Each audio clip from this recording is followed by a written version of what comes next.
Hello and welcome to this edition of Talk Franchise, Home Instead's podcast series aiming to give you an insight into the world of franchising.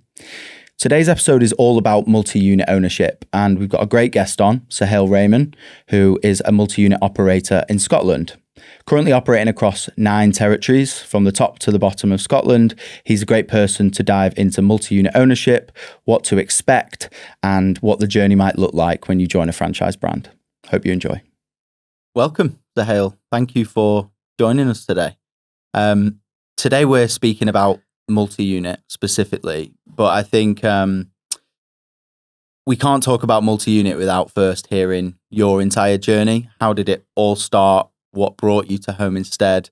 A general introduction I think would be really useful for everyone. Super. Thank you, Luke, for inviting me. It's an absolute pleasure to be here. Never done a podcast before, so let's see how this goes. My journey to Home Instead and where we are today has been quite a lengthy one. This is my third business cycle now. I've been in business for just over 30 years. When I left university, I did aeronautics, worked for British Aerospace for a couple of years. And then I went into business with some colleagues from university. We started up a technology company, and it grew quite large over a 15-year period. A company called Pixel Technologies, which grew to over 400 staff, raised just over $70 million in venture capital. And that was a fantastic journey for all of us. 2008, 2009, just as we were about to go to market, it didn't quite happen because of the credit crunch, yeah? So at that point, I exited the business, took some of the capital out, and I was semi-retired for 3 or 4 years. 2011, 2012, I was looking to come back into business, but I didn't want to come back through another startup again. Right. The cost of a startup, building a brand, is very expensive, it's time consuming, and it's bloody hard work. Yeah. Mm-hmm. So I didn't want to go through that journey again. I'd been through that journey once. And I'd heard about franchising. I had a very good friend, a chap called Johnny Sellon, right, who ran a portal or a platform called richfranchise.com. So I met with Johnny a couple of times, said, look, Johnny, I'm interested in franchising. What's the best route into it? What are the brands I could be looking at? What are the sectors? And Johnny mentioned a few things to me. I thought I'd be coming in through the food and beverage. My knowledge of franchising at the time was, your McDonald's, your KFCs, your Pizza Huts, and your Domino's. But Johnny mentioned home care, yeah? And it's something I never had any experience of. In my community, the Pakistani Muslim community, care at home is generally done within the family or within the community. Right. Yeah. So I investigated the whole sector for a number of weeks, a number of months, and the more I looked at it, the more I became attracted to it. Not only was it a fulfilling and purposeful thing to do, but the aging demographic, people wanted to live and die in their own homes, really attracted me to the sector, and it seemed to be recession-proof. Yeah. It was then deciding which brand do we work with, because at that time in 2012, there were maybe 5 or 6 home care brands in the franchise space. I spoke to a number of them, but it wasn't until I came down to Warrington and met with Home Instead that I was blown away with not just who they were and what they did, but the people, the warmth, the passion, the culture, the absolute drive to offer the best quality of care. So I was really attracted to the brand by the people at national office. It was a warmth and a passion for everything that everybody was doing.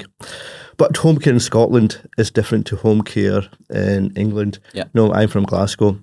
And at the time I came into the franchise, I think Home Instead had around 120 franchisees in England and 1 in Scotland. And the more I investigated the home care space in Scotland, I realised that home care was provided free at the point of need. So basically, if you were assessed to have a critical or substantial need for care at home, the local authority would provide it free of charge to you. Regardless of whether you had £1 or £1 million in the bank, it was provided free at the point of need.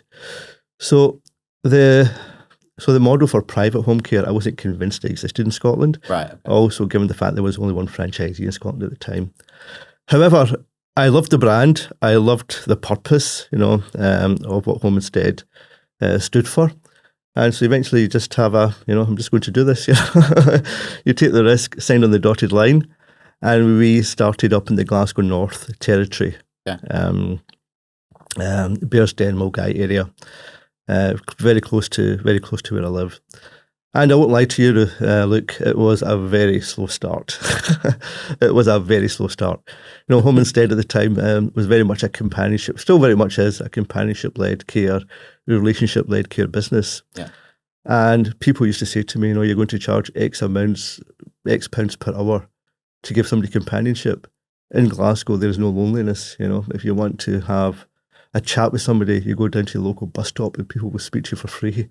So, but we networked, like ninjas for the first 12 months. Speaking to every butcher and baker and candlestick maker on the high street.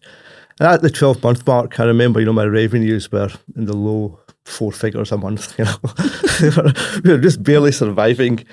And I remember Trevor Brocklebank, who was the master franchisee in the UK at the time, and Martin Jones came up to Scotland to see a number of franchisees who were struggling at the time, let's just say. And one of the things that Trevor said to me was, look, your networking is fantastic. Every business has a flat start, and at some point it's like a hockey stick. Mm-hmm. You do have that point of inflection and the business will start growing. And that point didn't come for us until another 3 or 4 months after that. At month 16, 17, 18 was when we had that point of inflection. The business really started to grow. Okay. The word of mouth referrals started coming in. Clients started referring us. The referral provider network. We started getting spot work from local authorities as well. So all of that work that you'd put into building those relationships for those 18 months, that maybe felt there was no tangible outcome from it, that you saw that start to pay its dividends effectively. Very much so. Okay. Very much so. I now realise, when you start networking in the home care space, it can be between 6 and 9 months before you start seeing a return on that time. Yeah. So 18 months into the journey, the business started taking off quite well. We started to on board some fantastic clients, some fantastic care professionals. And then about 2.5 years in, my wife Tasnim, who used to work for Chanel, she was an account executive for them in Edinburgh, and she'd helped me out part-time in the business. She started to love what we were doing as well, helping elderly people, stay in their own homes, the work we were doing in the community, mm-hmm. Really attracted to that. She then decided to take on the Glasgow South office. Yeah. And it made sense for us because we spent a lot of time building the Homestead brand in the Glasgow area.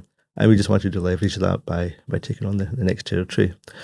And you won't believe this, Luke, but Taz didn't get her first client for 7 months, Yeah.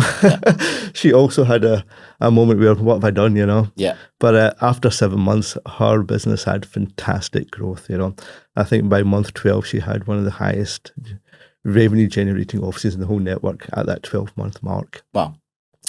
But it took so long for it to start effectively. Correct. So so that was a journey. Was the first 3 years, 2016, 2017, 2018. The businesses grew gradually at a good clip, and then 2019, 3 years after we opened up the Glasgow South office, we had an opportunity to open up another franchise. Now, as you grow your offices, you grow your teams, you have people there who want progression opportunities as well. Yeah. And I had a colleague, and he was able to take on the Stirling office, Stirling and Falkirk. And that office grew really fast, took on clients from day one. Because at that point, we knew exactly where to network. Yeah. We knew how to engage with local authorities to get spot work from them. We knew how to recruit and onboard care professionals quickly. We knew where to hire care managers and your field service supervisors. Mm-hmm. So doing it for the third time, it becomes more, far easier. So that business, I think at month 12 was doing, a fantastic 5-figure sum every month in revenues. It just took off so fast. That then gave us the confidence to look at other territories. But as you know, middle of 2020, the pandemic happened. Nobody was prepared for that. But we were already on the path to opening up two new territories, and we still went ahead with it. We took on Perthshire and we took on South Ayrshire, again providing opportunities for people who are already in the business to scale up and take responsibility, become GMs for these new territories. And the pandemic, people were scared to put their parents, older people were scared to go into care homes because of the deaths that were happening there. And the home care market grew for us very quickly. Perth and Ayr as offices grew at a much faster clip than the first three. And, so by the end of 2021, we had the 5 offices. So I know you mentioned there was, the as you opened each office, actually your experience helped. Would you say also that the marketing activity that you've done in all the areas had actually sort of opened up Scotland to the idea of home care? Do you think actually that when you got to your 4th and 5th, there was, there was more of an openness to the thing that initially was hard to sell? I agree with that. The brand awareness of Home Instead, home care is a distressed purchase. People don't know about home care. You only buy it once in your life. Yeah. Our job is, and in terms of the marketing, is to make sure that people can easily find us when they need us. Yeah.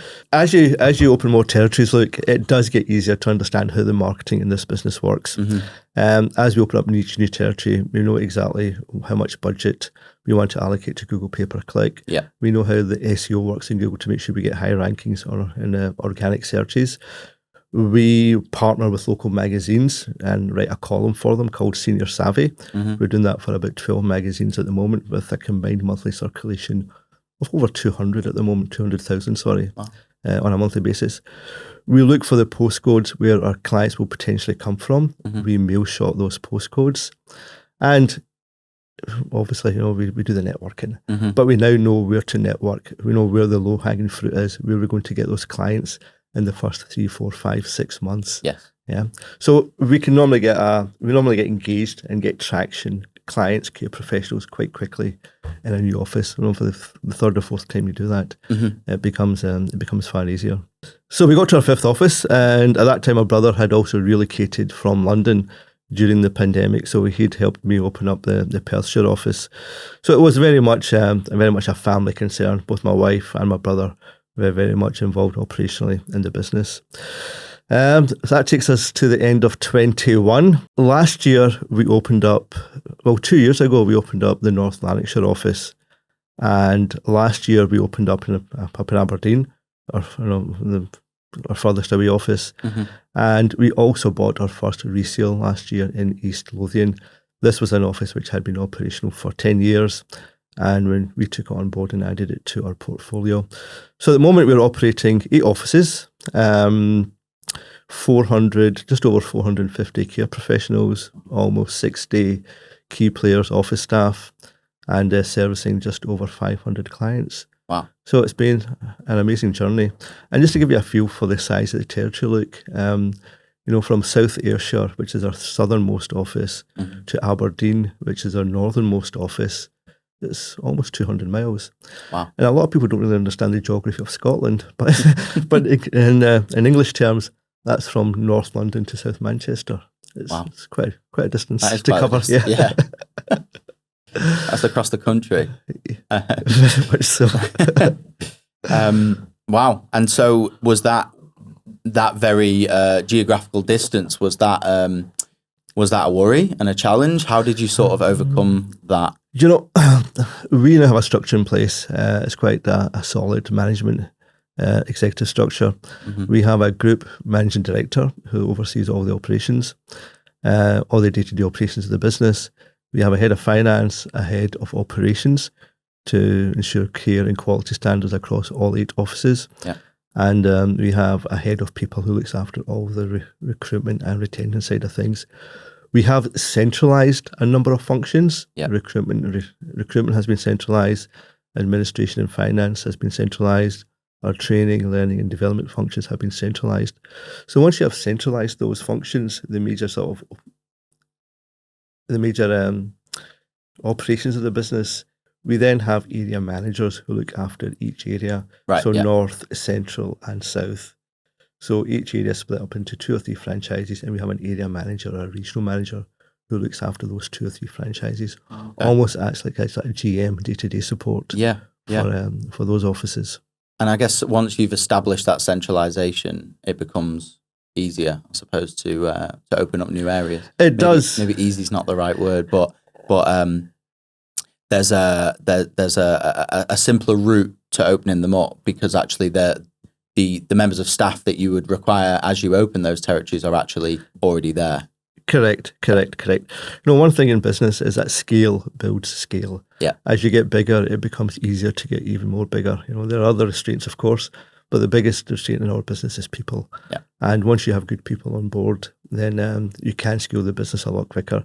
If you have a regional manager looking after 2 offices or 2 territories, then adding a 3rd territory, which is in their geography, it's not easy, but it's not difficult either. It just becomes a case of finding the right care manager and general manager in that area to open up that office.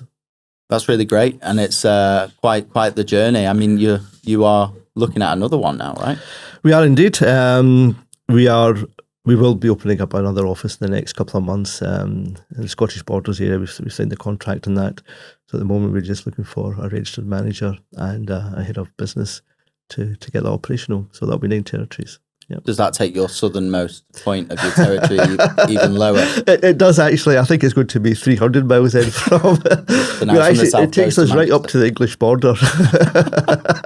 It's really great, and fantastic to just see you continue to want to grow that and ultimately change lives of clients and provide a fantastic place for people to work, both in the office and delivering that care. So no, it is great. So I guess, does that bring us to today then? That does bring us to today indeed, yes. And a great journey. So I guess I'll ask about some specific moments in that journey, if you don't mind. Of course. When you first joined, did you know that multi-unit ownership was down the line, multi-unit and enterprise, or was that something that you took step by step? When I first joined, I remember speaking to Ruth, who's now the COO. I said, look, Ruth, within 5 years, this is where I want the business to be. Mm-hmm. And we kind of got there, but when I started up, look, there was never any intention of doing multi-unit ownership. Homestead, as a franchise at that time, was structured as a single unit, single owner, single territory type of model. Mm-hmm. It was a service business, and rather than going wide into multiple territories, owners were encouraged to go deeper and deeper into their own territories. There's a lot of work within your own territory, so mine that as deep as you can, rather than going into other territories. And within the first 5 years, although we opened up a second territory, it was never the intention to actually, get to 9 after 10 years where we are today. It was primarily supposed to be a lifestyle business for myself and my family. Really, that was the intention at the start. No,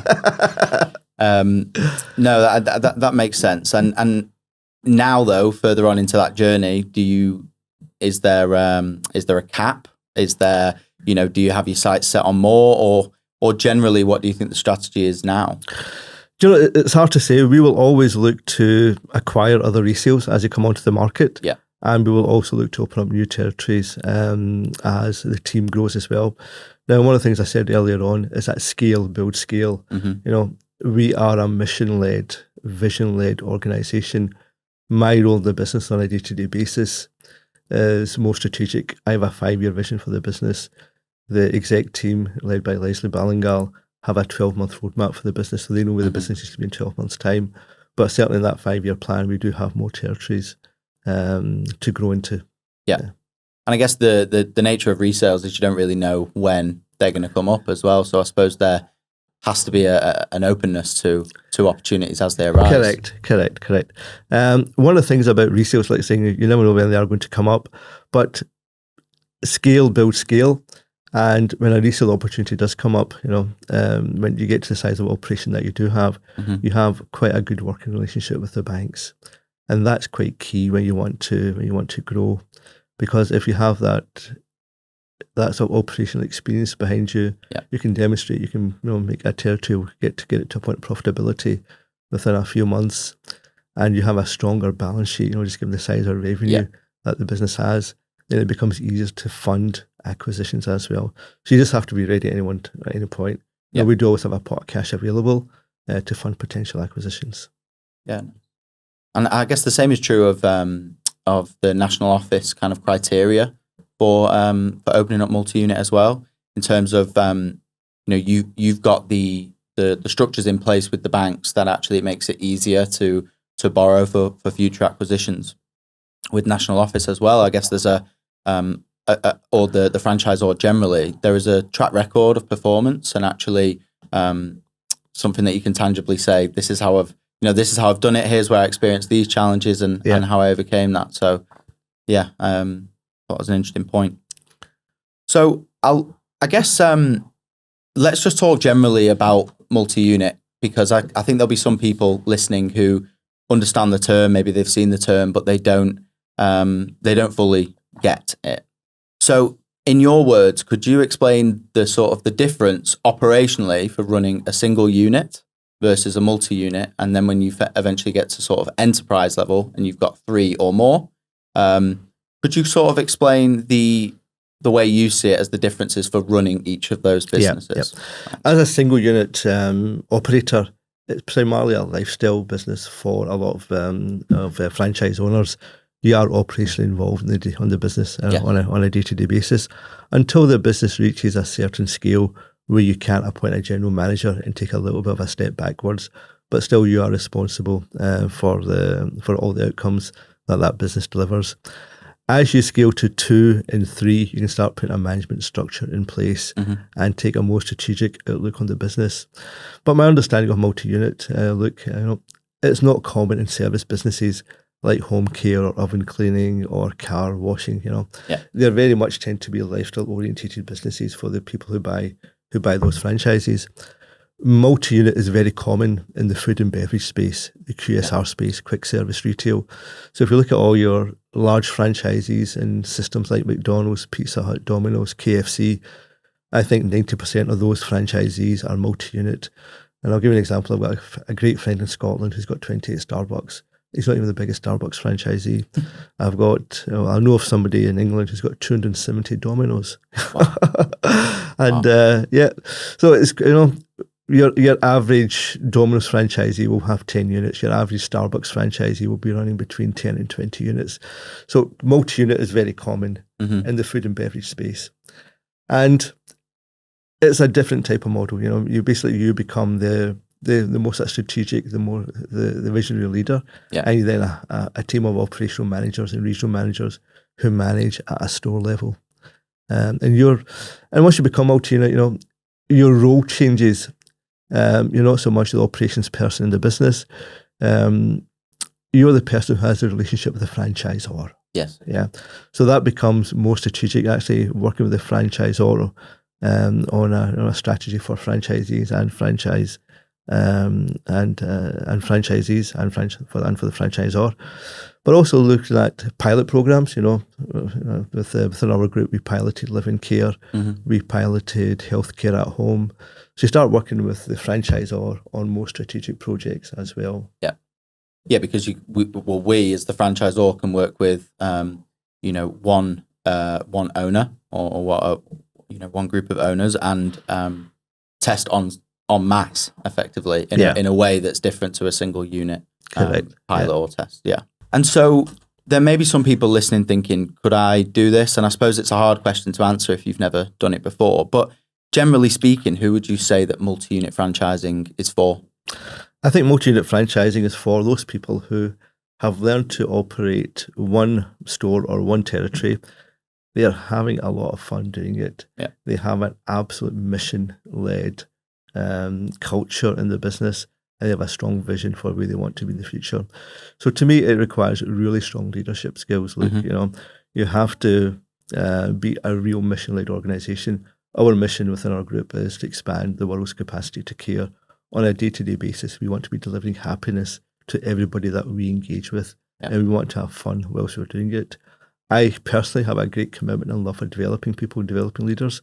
So I want to see everybody who works for us have a workforce planned journey where they can progress to the highest they can be within our organisation. So a commitment to developing leaders, strong leadership skills, and every multi-unit franchisee who has grown a large operation that I engage with has very strong leadership skills. You've also got to, developing leaders, along that journey, you will lose good people, and you have to be prepared for that. When you develop leaders, they want to become leaders in their own right as well. So you've got to provide those opportunities within your own group. If you can, we've had an instance where a lovely chap left and opened up his own franchisee, really happy for him. Somebody else went overseas to Australia for a huge job opportunity. So it really pleases me that we can actually develop people who can actually take their life forward to the next stage beyond Homestead as well. I think you've got to look at franchising as partnership working. You've got to be able to have that strong relationship with your franchisor, that strong element of partnership, that strong element of collaboration. It's got to be, inherent within what you do. You have to have access to capital, but access to capital becomes easier as you scale the business and your balance sheet strengthens and your operational experience becomes more relevant. But there's a big difference between multi-unit in service and multi-unit in food and beverage. I personally think it's much easier to scale in an F&B brand like Costa or Starbucks, where it's very much almost a cookie cutter type approach. It's almost like a cut and paste type approach. Every store sells the same products, has the same level of service, the same fit out, the same layout, the same opening hours. Whereas within a service brand, it's more about people. Every territory that we operate has a slightly different operating model. Homestead gives us a bag of tools that we implement depending on the need or the niche that we can develop in that particular area. So, for example, one territory we might do more live-in care or dementia care, and another territory it might be more companionship-led care. Yes, okay. I suppose you have to be open. I guess when you open multiple units, they're all going to be at different journeys as individual businesses, and so I guess there's going to be a full range of the services. The types of care professionals that you have, the number of people in the office. I know there's centralized aspects, but the people there locally, it will look different in every unit, right? Every office has a completely different personality. Right. I wish I could replicate the personality of our best offices across the ones who are still in the early stages of their journey.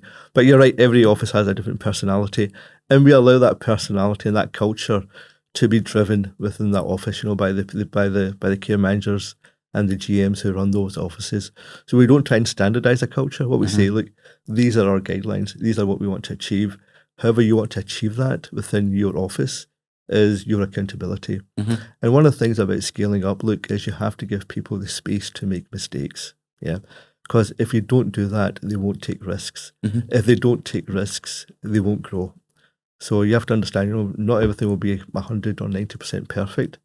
But as long as you understand, as long as the quality of care isn't compromised, we do give people the commercial width to do interesting and out the box things to develop their offices. Yeah, so that they can learn in the same way that you did with the first 1 or 2 or 3 offices that you had. Comparing yourself to offices that have been there right from the start is probably an incorrect comparison, given that they are fundamentally different places in the world. They'll have different local cultures to consider, different geographical challenges, very much so. Different wealth kind of demographics within the area and things like that. So I guess there's quite a lot to consider, and allowing that to organically become its own thing is probably a huge benefit to the office. Yep. So another sort of broad question for you. What would you consider the benefits of multi-unit franchising? I think the biggest benefit is that you can centralize a lot of your operations, and that helps you scale the whole group at a much faster pace.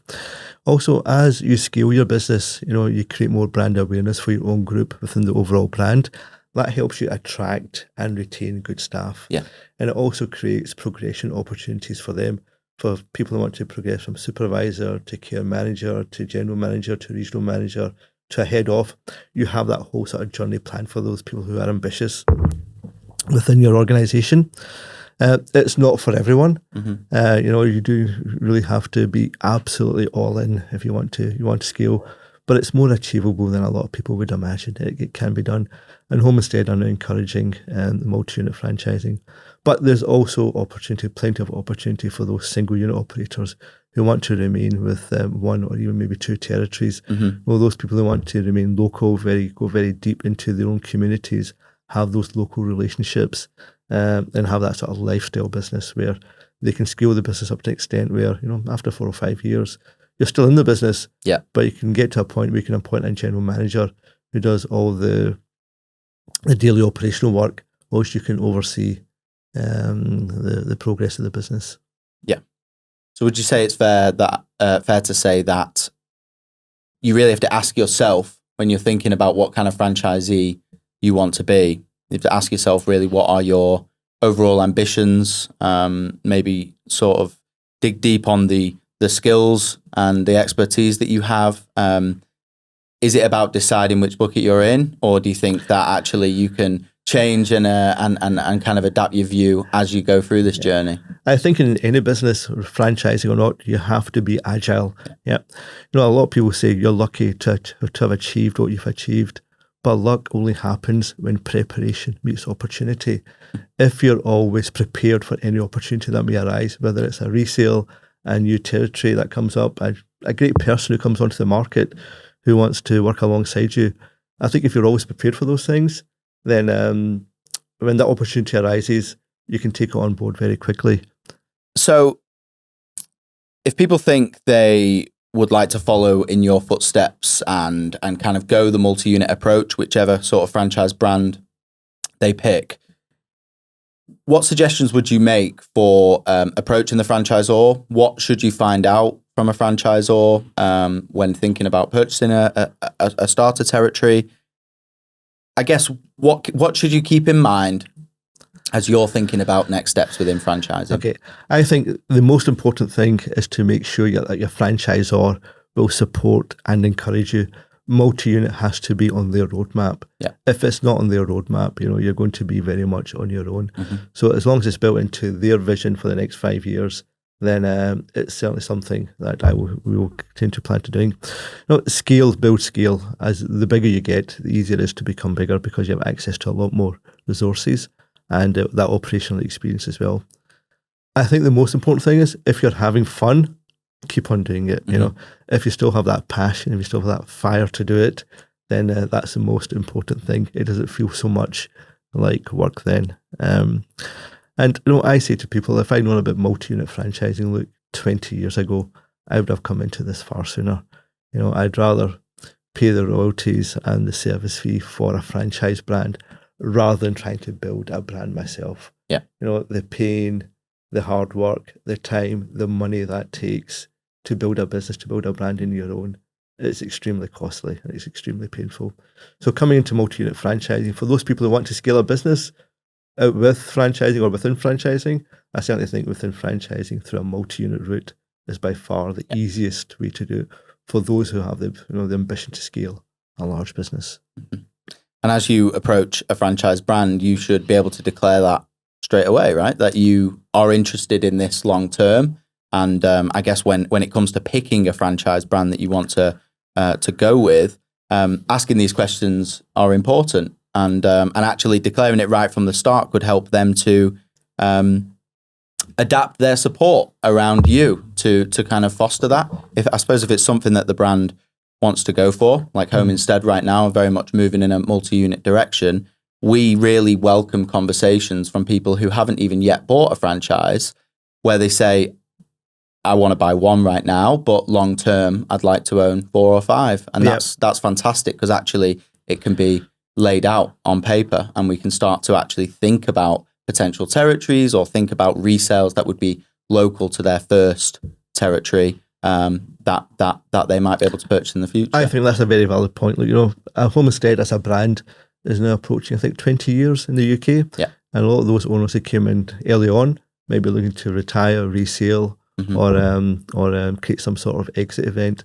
I think new franchisees who want to come into this space, I think this brand where it is in its journey is ideal for experienced franchisees potentially who are looking to add another brand to their portfolio. Because as well as multi-unit in franchising, you have a concept called multi-brand. And it's quite common in food and beverage. So, your big operators who have a pizza brand might also have a coffee brand. They might also have a chicken brand or a burger brand in their portfolio. And increasingly, these operators are now looking to add service brands to their portfolio because, the stable income streams, the revenue generation, and also the growth in the market, I think will attract a lot of people. Home care, has still got a lot of growth in it. Yeah. There's more than ample opportunity to go multi-unit. And multi-unit can happen in various ways, because there is infinite opportunity to grow within your own territory. We only look for 2% of potential clients to have a fantastic business in our territory. Right, yeah. If we can get that to 4% of potential clients, we've almost doubled the business in one territory. And that territory can then be split into 2, can be split into 3, can be split into 4, because the demographic that we service is only going to grow in the next 10, 20, 30 years.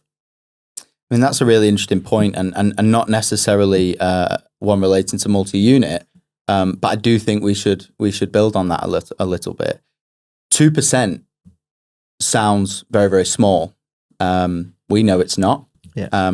But could you explain why 2% market penetration is actually significant when it comes to something like home care? Yeah. Home care is a very fragmented market. There are no big brands in this space apart from Home Instead.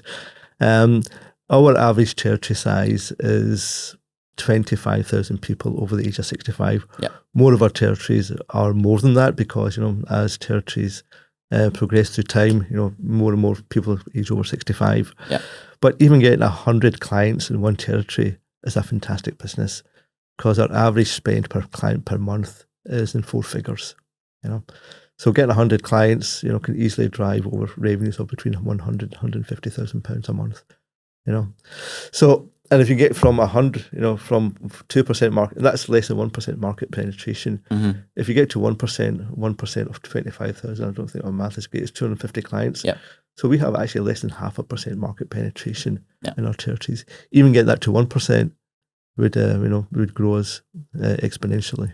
Yeah, absolutely. And I guess the very nature of care, the people's care needs develop. And actually, if you start with the delivery of companionship care, for example, and it might be an hour or 2 a week, as they get older, those care needs develop, and therefore the package sizes get larger. That is the journey. Yeah, most clients come to us, with very light companionship, needs 2 hours a week, 4 hours a week, going out for a coffee, going out to the cinema. And our average client stays with us for just over sort of 2.5 years, I think it is at the moment. And, we do the full spectrum, everything from the light companionship all the way through to your live-in care and your heavy complex care, tracheostomy, stoma, catheter.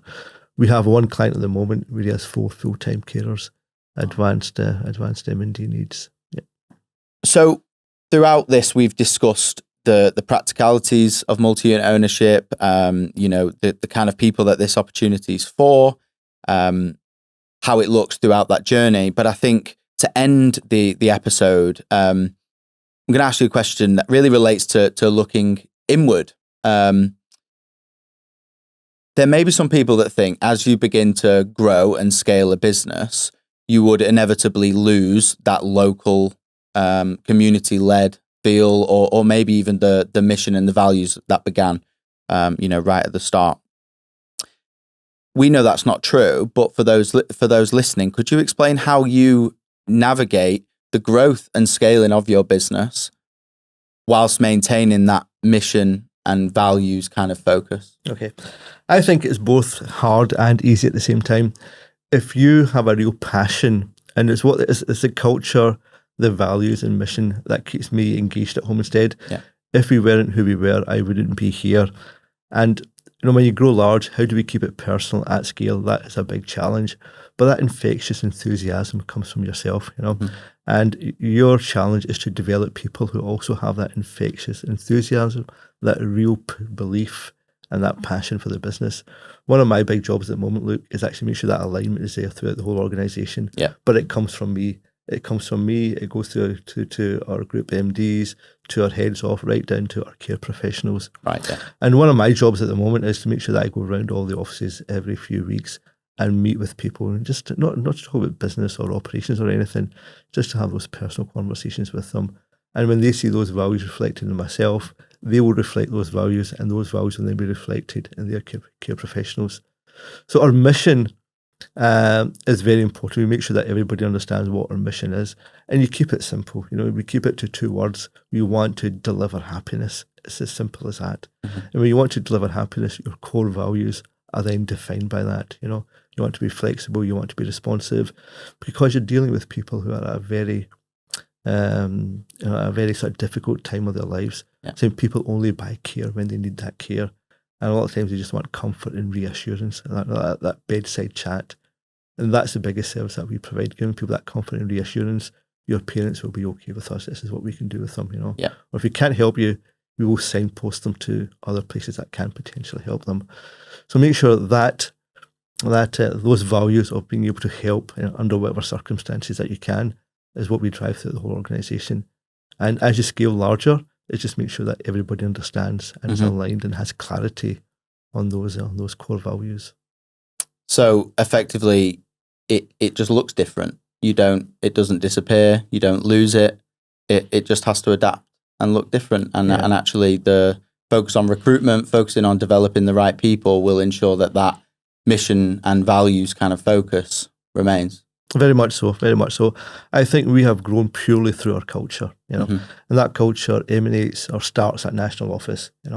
Whenever I go to national office, it's like any other franchisor I've ever met. You almost feel like you get this big, warm, metaphorical hug as you warm in the front door, and you never get that feeling with any other office I ever walk into, apart from our own, obviously, So we never want to lose that. I think the day we lose that is the day we lose home instead. So we will always maintain to keep that.